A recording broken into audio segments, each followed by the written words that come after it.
Yo, welcome to another episode of BBOYTECH Modular Journal. Today I'm going to be talking about a bit of a continuation of what I talked about last time. So the last time I showed you how I built my little mini skiff. I love the thing. It sits next to my MPC. I bang out on it and it does exactly what it needs to do. So at any rate, that's kind of what I got going on with that, but it's stabilized for the moment. I got my drums, as you can see, and in addition to that, to the micro boots. So I got a plethora of drums that I can kind of run the modular with and do different things. So I'm really getting into this whole modular way of doing things, and it's becoming a lot more comfortable. And yet, and still, even knowing that, I have so much to learn and so much to dig into. I'm only scratching the surface, but still, I love the direction things are going and kind of integrating this into my MPC beat making workflow.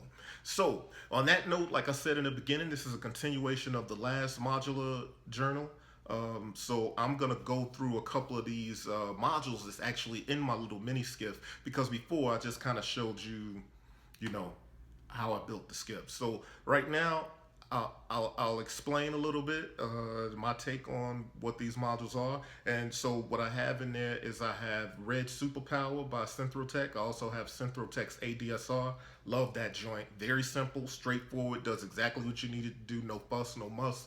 And then I also have the Midi to CV and the add-on module for that, and the LP filter too by MST and Synthrotek. So let's get into that. We're just gonna jump into it, and if I have time, if this doesn't run too long, if I have time, I'll kind of go over a little bit of my beat making process and how I'm using the skiff to kind of loop things, overdub things, and chop it up and make new beats. All right, so yeah, let's get into it. BBOYTECH Modular Journal. I won't be talking to you at the end of this, so peace. Thanks for joining. Please do subscribe, share with your friends, and if you dig what I'm doing, stop by beatpeople.com and support the movement. So that I can continue to bring you more things like this more often than just every month or however it is. All right, so let's get into it.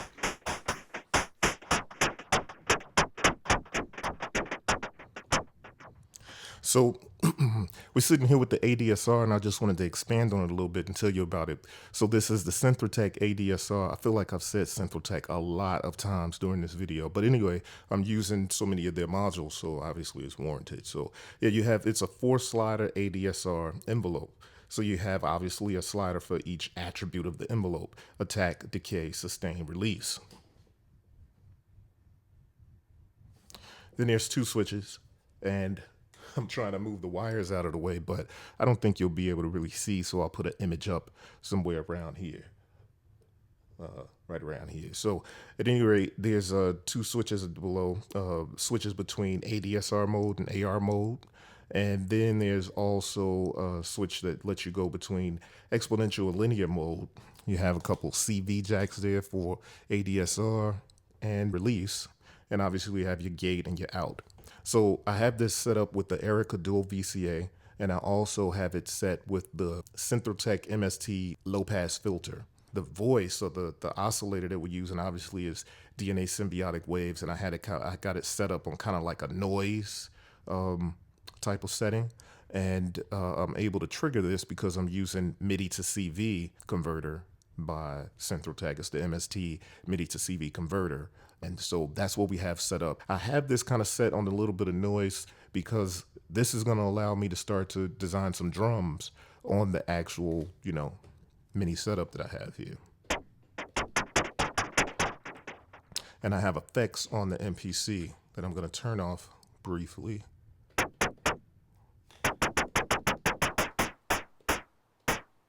And let's see. So I put it to AR mode, attack and release. And this is what we have. Kind of like some little crashing electronic drums. I'm gonna actually record that. So I'm gonna set it so the threshold is waiting for signal. As soon as I hit one of these buttons, obviously it's gonna pass the threshold and do the recording. Stop it. And all right, so I'm just gonna make a few of these things.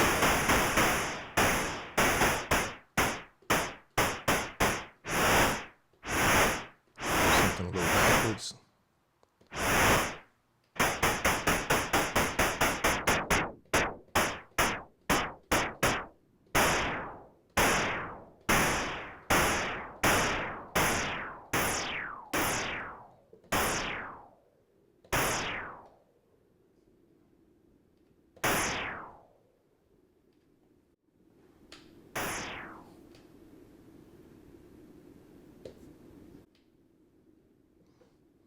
And let's see if I can just kind of dig in.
So I got a few drum sounds there, but that's just a little bit of what you can do with this type of ADSR. I'm gonna put it back in ADSR mode. Let's see if we can pull some tones out of this joint.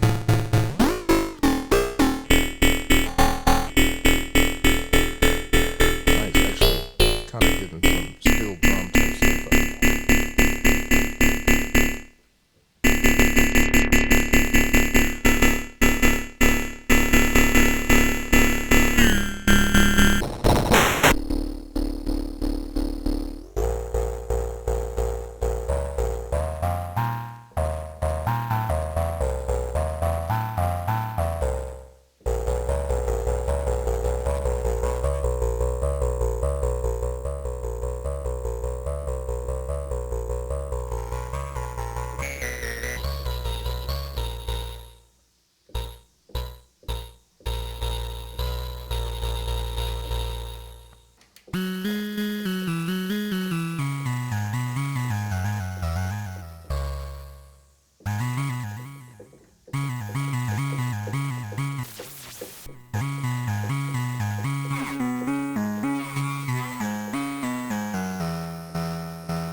So I'm pulled back on I got the release way up.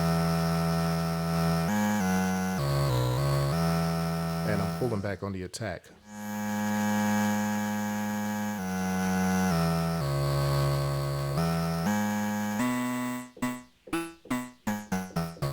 And we'll put the effects back on.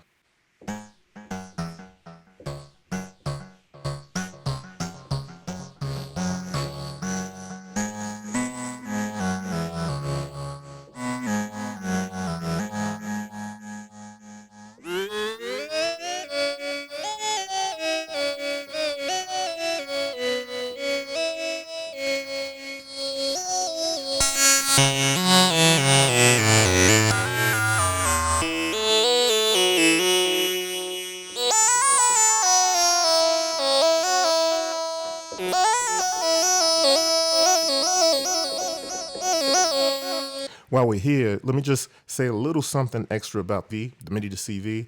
These two things operate in a way that you don't need the expander in order to work with the MIDI. The MIDI has MIDI in, MIDI out. You have CV out, CV gate. Let's go ahead and use those.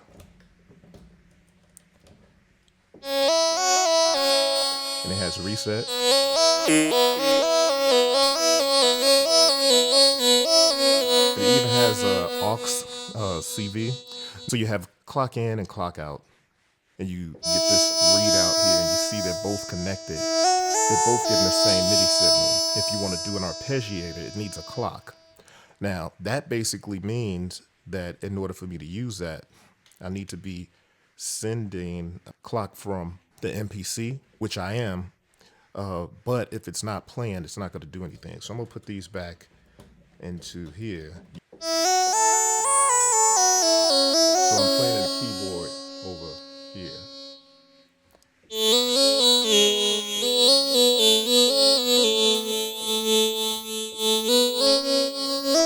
So you can see that I can do CV out and gate out on both, either the expander or the converter. and match. Because it's getting the same MIDI signal. Right? If you want to play the arpeggiator, I'm going to speed up the tempo on this. Once you hit this button and it turns blue, it's ready to give you arps. So I'm going to hit play, and once I start to hit these, you should start to hit an arp. It's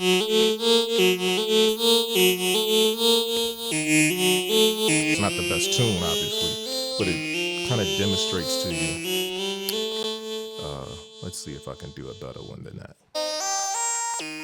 So I'm going to play the arp on the keyboard here while we record. Just a simple arp.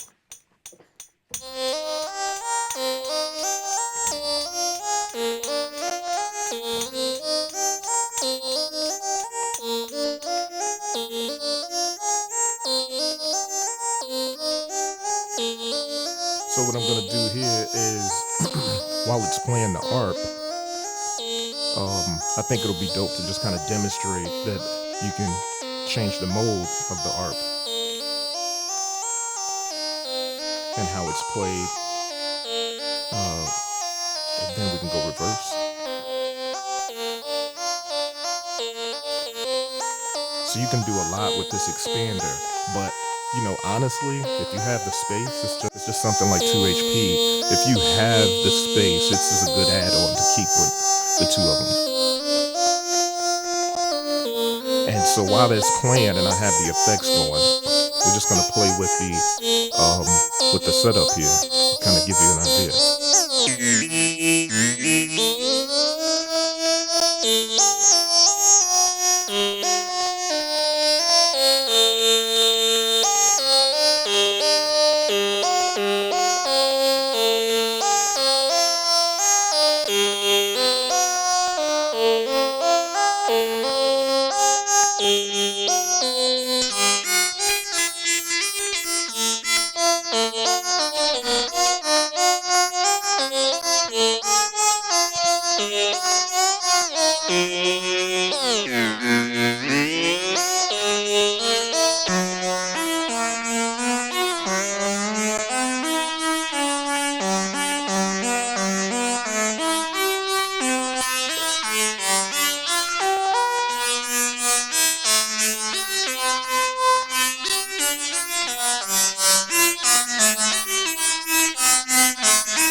With the balanced CV,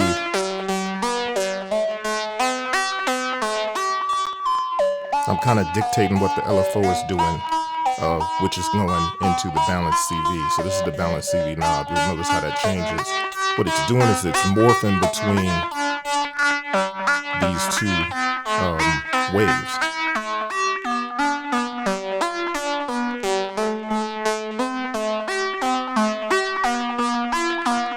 So, I mean, you know, I could sit here and kind of play with this all day, but I'm just trying to take you kind of on my journey as to what I'm doing here.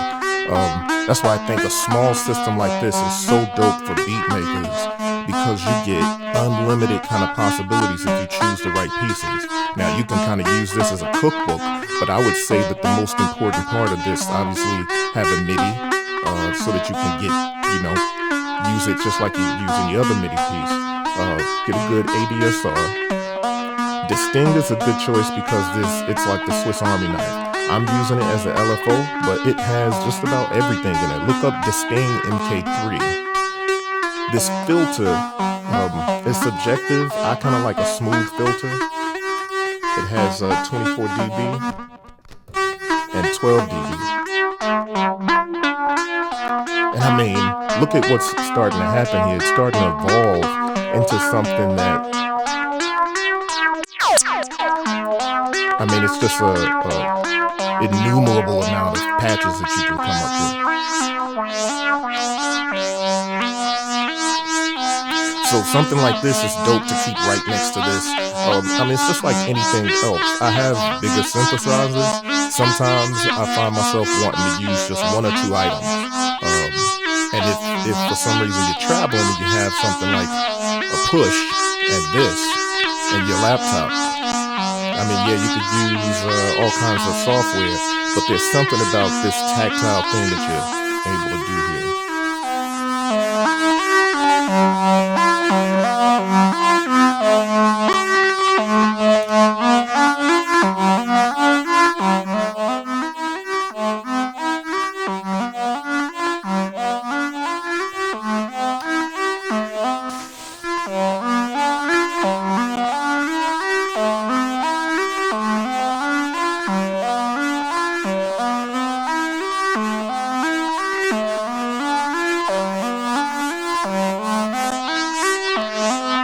And obviously, you know, you just begin to change these things.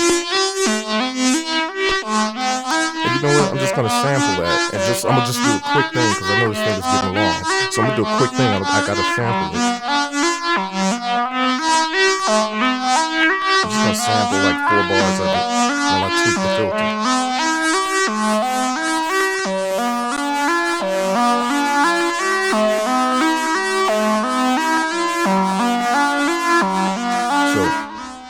That's what I sampled. Alright, I'm going to export that. Put it on the pad right here. Do that. Now I'm going to clear this. Well, actually, I want to overdub it.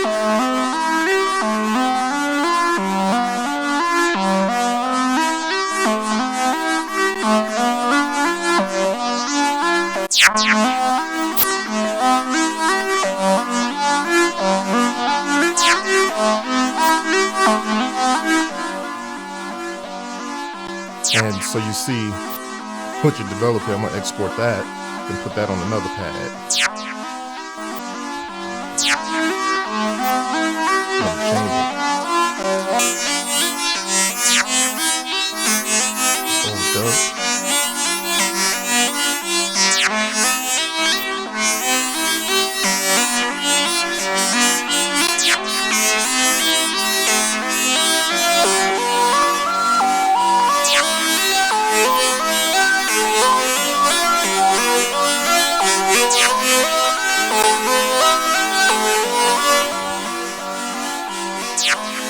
So this is what we have. Like, that's just a little bit of the potential that you can do. I'm gonna export that. But we go back to something like this other track here.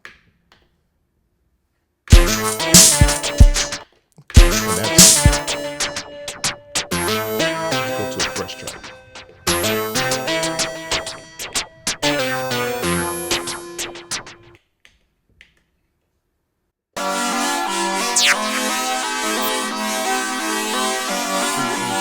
Here.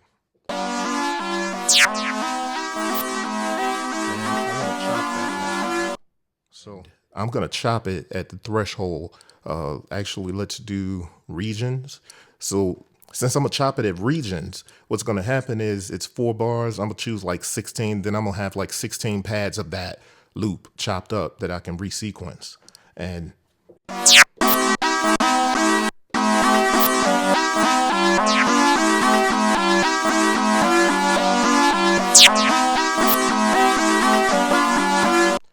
right. So you say, what can you do with that? Well,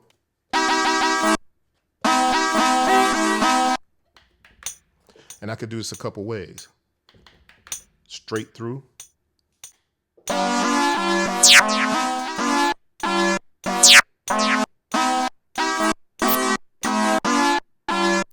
Dropping the semitones down from D2 in.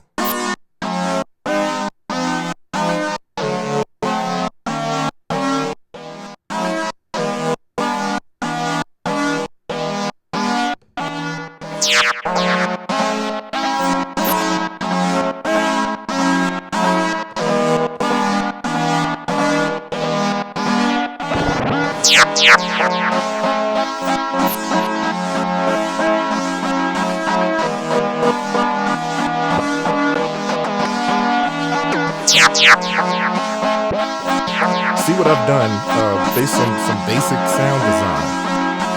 And this is what I'm so happy about getting into modular, because I can use something as small as this with something that's really unassuming in the beginning, and then take that and turn it into something a lot better and a lot bigger.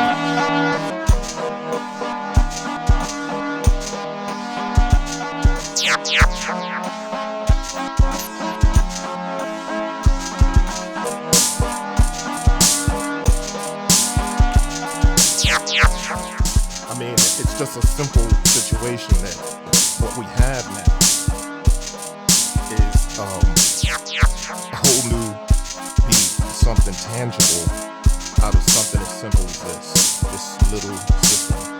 I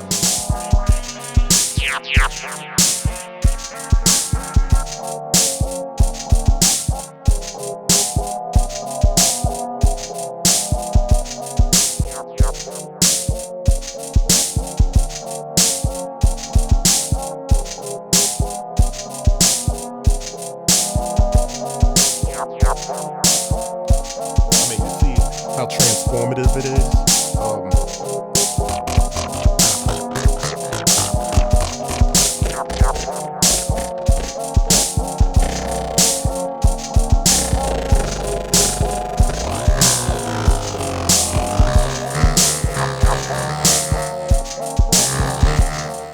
I got a little way of tuning this.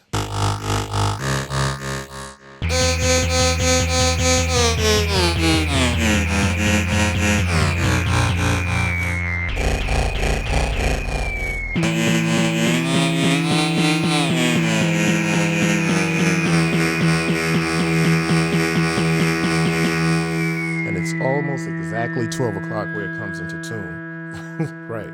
So, you know.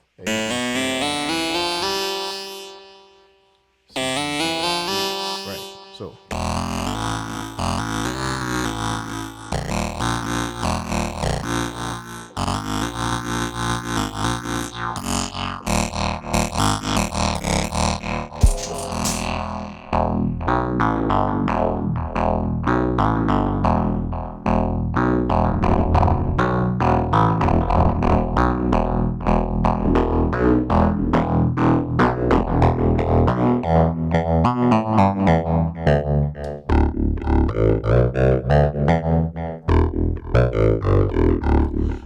You can easily get some bass out of this and begin to play that stuff too. So, yeah, this episode of BBOYTECH BBOYTECH Modular Journal, just so you can see how this is all working together. Next up, stay tuned for the next show because I'm going to be going through quite a few things that I have to get through. I have Softtube's modular software on deck, and I also have the Mother 32 that I've been wanting to show, so I'll be showing that and kind of seeing how that integrates. Yeah, all right, next time.